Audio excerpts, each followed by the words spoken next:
오늘은 가구 만드는 걸 일단 먼저 한번 말씀드려 볼게요. 가구 만드는 과정이라고 보셔도 돼요. 근데 이 가구 만드는 과정은 조그만한 구조물 하나 만드는 것도 비슷해요. 맞춤을 하나 부분 하는 것도 마찬가지 과정이거든요. 그래서 가구 만드는 과정으로 따지면 가장 먼저 뭘 해야 되냐? 재료라는 걸 당연히 준비를 해야 될 거고, 그래서 선생님들이 하셨던 거는 이제 각재라는 재료 준비, 내가 원하는 치수대로 내가 원하는 두께대로 뭔가 가공하는 대표지를 먼저 하셨어요. 그래서 각재를 뽑아놓은 게 이제 이런 형태가 되겠죠. 얘는 하나의 기준면을 먼저 깎고, 그 다음에 두 번째 기준면을 직각으로 깎았고, 그 다음에 그 두 번째하고 첫 번째 기준면을 기준으로 평행인 선들을 그어서 일정한 두께를 가진 그런 각재들을 만들어 놓은 게 지금 이런 각재가 되겠죠. 자, 가구 만드는 재료 준비가 지금 이런 과정이었어요. 그 다음에 뭐 재단이나 뭐 내가 원하는 치수를 자르는 부분도 필요하긴 하겠지만, 그 부분들을 제외를 하고 그 다음 과정이 뭐냐면, 자, 내가 원하는 것들을 도면화해서 만들어서 평면적으로 뭔가 도면을 만들었다. 그렇다면 그 도면을 내가 원하는 나무에다가 옮기는 작업이 필요해요. 가공하기 위해서 내가 어느 부분을 파고 얘를 어떻게 가공할 건지, 여기서 여기로 간격이 얼마인지를 이 내가 원하는 재료에다가 걔네들을 표시를 하는 부분들이 필요하겠죠. 그래서 먹금이라는 과정이라고 불리기도 하고 칼금이라고 불리기도 하거든요. 근데 이런 먹금이라고 불리는 것들은 이제 건축적인 부분들이 많죠. 옛날에 집 지면서 먹줄 튕기고 한옥 지면서 했던 그런 부분들이 아직도 그런 비슷한 의미잖아요. 한옥을 질 때도 기둥이나 어느 부분에다가 내가 파고자 하는 부분들 다 표시를 하는 거죠. 그래서 그 파는 부분들을 가공을 해서 전체적으로 나중에 조립하는 형태들이 이제 될 텐데, 그 과정과 나무로 가구 만드는 과정이 비슷하다. 음악처럼 먹금이라는 걸 하고 이제 가공하는 과정이 필요하고, 나중에 조립하고 나중에 마감하는 과정일 텐데, 그래서 이번 단계는 먹금 넣는, 칼금 넣는 그런 과정이 되는 거예요. 자, 그러면 먹금이라는 부분하고 칼금이라는 부분을 넣을 때 다양한 공구들을 써야겠죠. 네. 기본적으로 선을 하나 긋더라도 직각을 유지해서 뭔가 선들을 그어야 되고, 네.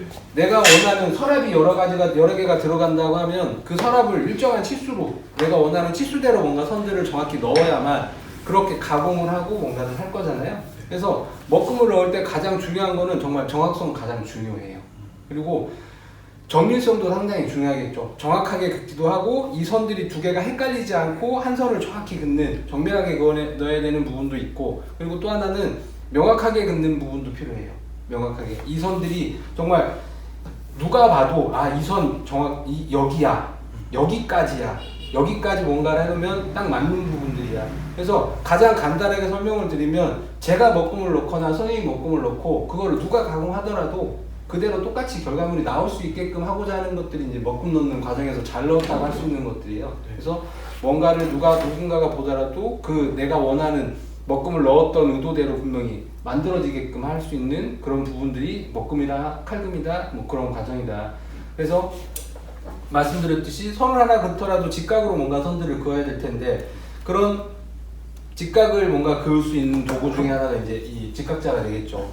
얘 같은 경우는 우리가 각재를 깎을 때는 직각을 측정하는 뭔가로 썼어요. 그래서 이 각재가 직각이 잘 맞는지를 얘를 가지고 이제 기준을 삼았죠. 네. 그렇다고 하면 이번에는 얘를 가지고 선을 하나 그을 때도 이 부분이 직각이고 이 부분은 45도를 유지를 할 테니까 이런 선을 그을 때 얘를 활용을 하는 거예요. 그래서 얘를 잘 대고 뭔가 선들을 그어야 될 텐데, 가장 먼저 해야 될 건 이 공구들에 대한 설명을 한번 하고 이거를 어떻게 쓸 거인지도 한번 말씀을 드릴 거예요. 자, 얘 같은 경우는 금방 말씀드렸던 부분처럼 직각을 잘 그어야 될 텐데, 잘 긋기 위해서는 기본적으로 이 몸통 부분이 얘하고 이거는 분명히 직각을 맞는다고 볼 테니까 얘가 뭔가 긋고자 하는 결과물하고 잘 밀착을 해야 돼요. 그래서 이런 식으로 잡는 거죠. 내가 뭐 얘하고 붙여 잡는다고 하면 이렇게만 잡는 게 아니라 이 블레이드만 잡아가지고 긋다 보면 이렇게 돌아갈 수 있는 여지가 되게 많잖아요. 그렇지 않게끔 잡기 위해서는 여기에 보면 이렇게 모양이 이렇게 나여 있죠. 그래서 여기다 이렇게 뭔가를 걸치는 거예요. 그래서 나무하고 같이 잡아줄 수 있게끔 이런 식으로 잡아주는 거죠. 이런 식으로 잡아서 얘가 내가 긋다가 이렇게 들리거나 하지 않게끔, 혹시나 이렇게 밀리거나 하지 않게끔 이런 식으로 잡는다. 그렇죠. 그렇게 해서 이런 식으로 잡는 거예요. 자, 이렇게 잡았을 때도 제가 이 검지를 여기다 얹었어요. 이 블레이드 얹었는데 잡다 보면 이렇게 그을 수도 있겠죠. 예, 예. 그러니까 그런 부분들을 안 생기게끔 얘를 방지해서 잡는 거예요. 자, 그러면 이런 형태가 되는 거죠. 자, 이렇게만 그을 것이냐? 그렇지 않죠. 이렇게 그을 수도 있겠죠. 예. 이렇게 그을 때는 그 기본적인 원리, 얘가 여기에 잘 붙어야 되고 떨어질 수 있는 부분들 그런 거 방지를 하자면 분명히 얘도 얘랑 같이 잡아줘야겠죠. 나무랑 같이 잡고 얘도 뜨지 않게끔 잡아야 될 테니까 이런 식으로 뭔가 걸쳐주게끔 잡아주시면 훨씬 더 안정적이게 잡을 수 있죠. 그리고 이제 얘를 긋다 보면 이렇게 긋기도 할 거거든요. 자, 이런 45도를 그을 때도 마찬가지예요. 이런 모양들이 있는 것들은 뭔가 이제 활용하라고 있거나 아니면 이게 있어야 되긴 있겠죠. 이런 공구들은 계속 뭔가 개선이 되어 있는 부분일 테니까 이런 턱들은 나중에 이런 형태로 쓰시면 돼요. 뭔가 잡아야 될 텐데 잡기가 불편하시면 그렇죠. 어떻게든 얘를 밀착해 줘야 된다. 그러기 위해서 이 턱을 활용을 하거나 나무도 같이 잡아야 되고 이 블레이드를 눌러야 된다. 그러면 이제 자연스럽게 이런 형태들이 갖춰지겠죠. 그래서 이렇게 이 블레이드만 잡고 긋는 건 되게 안 좋은 거예요. 습관 이렇게 들이시면 안 돼요. 그래서 같이 나무랑 꼭 같이 잡을 수 있는 형태로 손들을 만들어 주셔야 된다. 당연히 이제 왼손 오른삽이시죠, 다들. 네. 칼은 보통 오른손으로 그어요. 그래서 왼손으로 이런 형태를 잡거나 얘도 마찬가지로 이렇게 뒤집어질 수 있겠죠. 다 뒤집어졌을 때도 어쨌든 그 기본적인 같이 나무랑 같이 잡아주고 얘를 눌러주는 형태는 계속 유지가 되는 거예요. 그래서 이런 식의 형태 이렇게 만들어지겠죠. 이렇게. 자, 그래서 이 직각자라는 공부 되게 많이 쓰이게 돼요. 자, 그러면 이 철자도 상당히 많이 쓰이게 되겠죠. 뭐 길이에 따라서 긴 것도 있고 짧은 것도 있긴 하겠지만 기본적으로 이 철자는 내가 원하는 치수를 이 먹금 넣을 때 활용을 하는 거죠. 이 나무 끝에서 내가 얼마를 띄고 기둥이 하나 서고 여기 기둥이 하나 서고 여기서 또 얼마나 띄고 여기 뭐가 하나 들어간다, 서랍이 들어가거나 문짝이 달리고 아니면 내 빈 공간을 만들어야 되겠다고 하면 그런 거를 측정할 수 있는 뭔가 도구가 하나 필요하겠죠. 자, 그렇게 하면서도 이 직각자하고 철자하고는 같이 많이 쓰이게 돼요. 어떻게 쓰이냐? 자, 이 직각자는 이 나무에 이렇게 붙어서 그냥 움직인다고 생각하시면 돼요. 네. 자, 기본적으로 직각을 유지해 놓고 이 철자를 내가 원하는 이 나무 끝이면 나무 끝에서 얼마를 재는 거죠. 130이면 130, 뭐 100이면 100. 자, 이런 식으로 움직이는 거예요. 기준이 없으니까요. 그렇죠. 네. 그래서 이렇게 놓고 그냥 이렇게 재서 한다 그러면 여기다 이렇게 뭔가를 표시를 해야 되잖아요. 되게 번거로워요. 그래서 그렇죠. 철자를 여기다 기본적으로 하나 깔고 이 끝에서 얼마라고 하면 만약에 100이다 그러면 이 철자도 여기 끝에가 이제 직각으로 딱 떨어져요. 네. 이 부분들이. 그래서 얘네들이랑 조합이 되는 거예요. 같이 얘를 대고 100이면 100 하고 이렇게 뛰면 어쨌든 이 자 붙어있는 여기가 100이거든요. 네. 그래서 내가 선을 그어야 된다 그러면 여기다 바로 선도 그을 수 있는 거죠. 네. 그래서 이 직각자, 철자는 이렇게 쓰이고 당연히 뭔가 마킹을 해야 될 테니까 마킹하는 거는 이 금극기 칼도 있고 연필도 있겠지만 보통 이 칼로 하는 게 보통이다. 그으시면 안 돼요. 그거 쓰실 거니까. 그래서 이 금극기 칼이라는 부분들을 이제 다시 말씀을 드리면 자, 아까 제가 말씀드렸던 먹금이라는 게 있고 칼금이라는 게 있다. 그거는 선을 표시하는 그 재료에 대한 거죠. 네. 먹금이라고 했으면 먹물로 뭔가 선을 표시했던 부분이고, 그러니까 연필이라고 보는 것도 비슷하죠. 저희가 이 나무에다가 선을 그어야 되는데 표시를 해야 되는데 이 칼로 긋는 게 아니라 연필로 그은 게 어떻게 보면 먹금이라는 부분하고 더 맞는 부분이겠죠. 네. 근데 칼금이라고 말씀을 드리는 거는 보통 나무에다가 선들을 정밀하게 뭔가 표시를 하자면 이 칼로 많이 긋게 돼요. 왜 칼로 긋냐? 이 칼은 보통 한쪽 면은 평면이고 한쪽 면은 이렇게 각이 살짝 치어져 있어요. 그래서 선을 표시를 할 때 방향이 있거든요. 이 칼금의 방향은. 그래서 내가 남겨야 될 부분들은 이 반듯한 면을 쓰고요. 보통 버려야 될 부분들은 이 각이 쳐져 있는 부분들을 버린다고 생각을 해요. 자, 그래서 만약에 내가 여기서 여기까지가 내가 원하는 길이가 있어요. 여기서 여기까지. 그래서 여기서 여기까지 내가 뭐 원하는 정확한 길이가 있다. 그래서 딱 여기 이만큼을 버려야 돼요. 이쪽을 버려야 된다고 하면 직각자를 이렇게 되고 당연히 평평한 부분들을 이 직각자의 블레이드에 닿게 하고 여기를 선을 이렇게 긋겠죠. 자, 이렇게 그으면 나무에다가 상처를 내는 거예요. 그렇죠? 상처를 내면서 이 자가 있는 쪽, 칼금의 칼의 평평한 쪽은 직각으로 그어질 것이고 이 약간 각이 있는 부분들은 미세하게 각이 있을 수 있겠죠. 그래서 버리는 부분들은 각이 있게끔 긋는다. 그래서 얘를 이렇게 한번 그어볼게요. 자, 버릴 부분에 대해서 이렇게 칼금을 긋는다. 긋고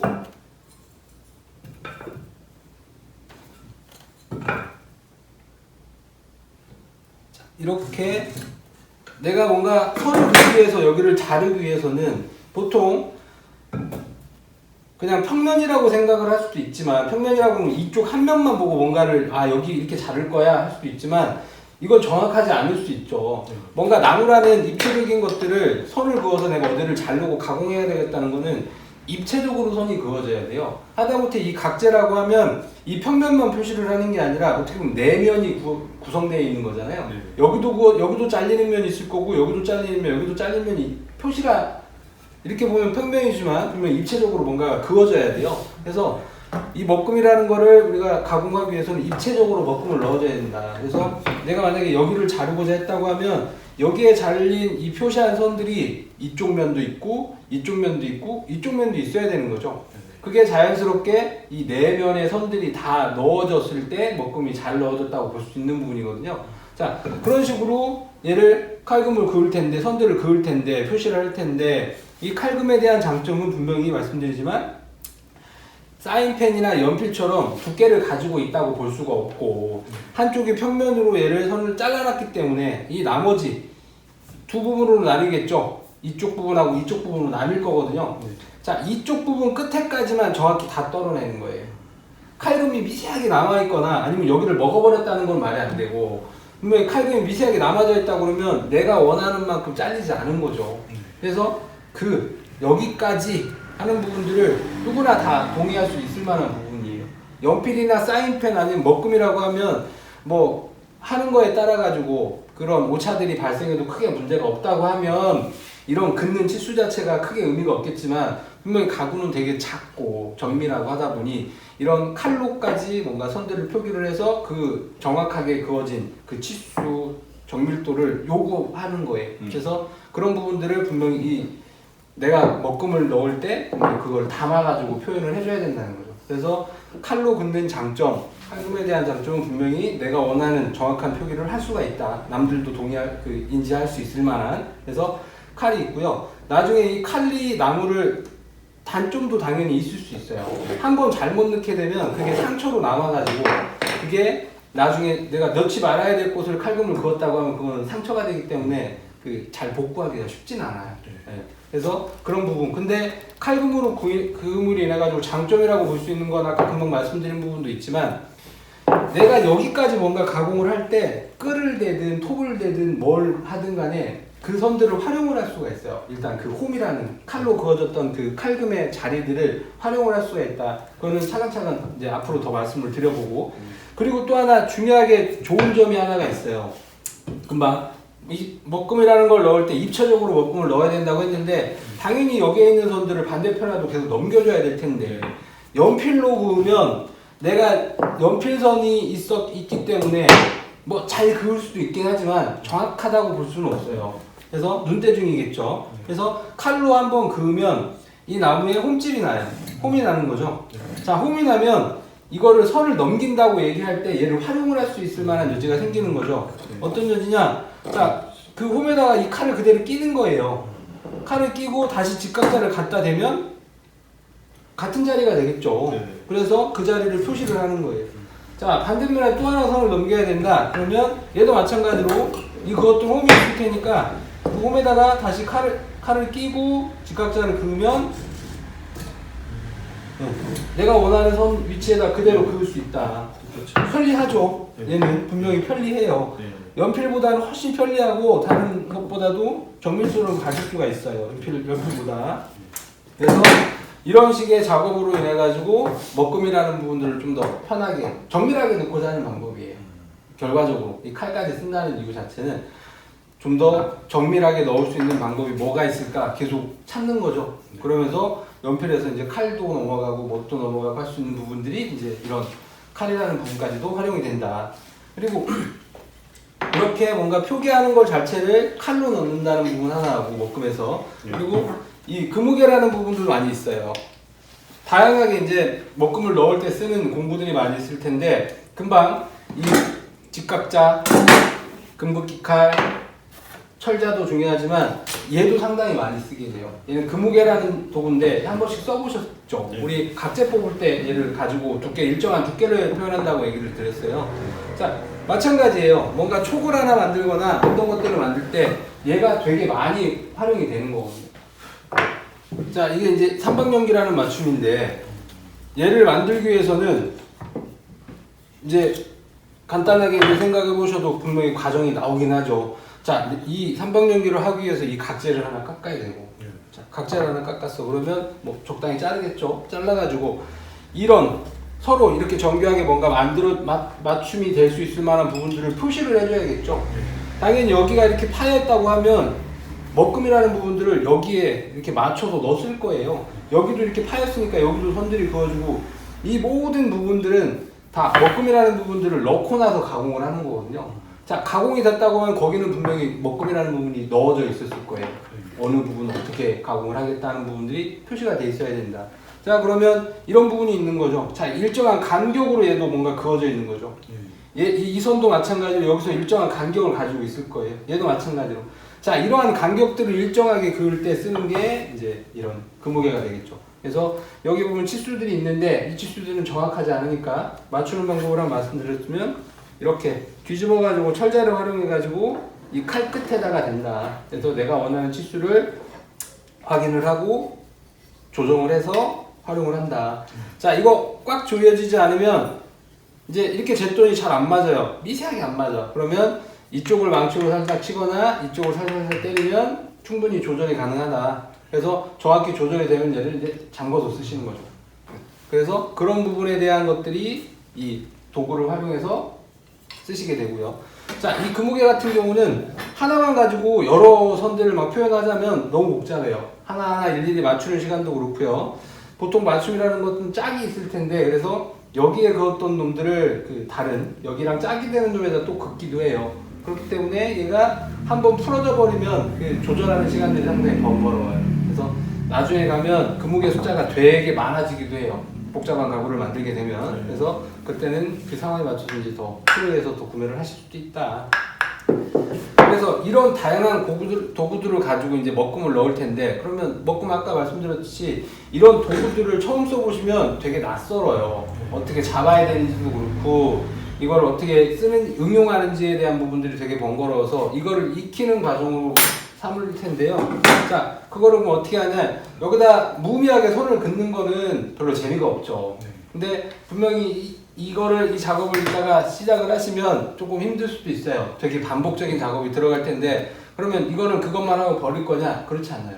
먹금을 넣었다고 하는 것들은 가공하기 위해서 넣는 거잖아요. 그래서 여기에서 먹금하는 넣는 수업을 진행을 하고 결과적으로는 얘를 갖다가 그 다음 과정은 톱질이거든요. 그래서 얘를 가지고 톱질하는 과정을 계속 이제 진행을 할 거예요. 그래서 그렇게 해서 이제 진행을 할 거고요. 자, 그럼 실질적으로 얘를 어떻게 넣어야 될 건지 한번 진행을 해보죠.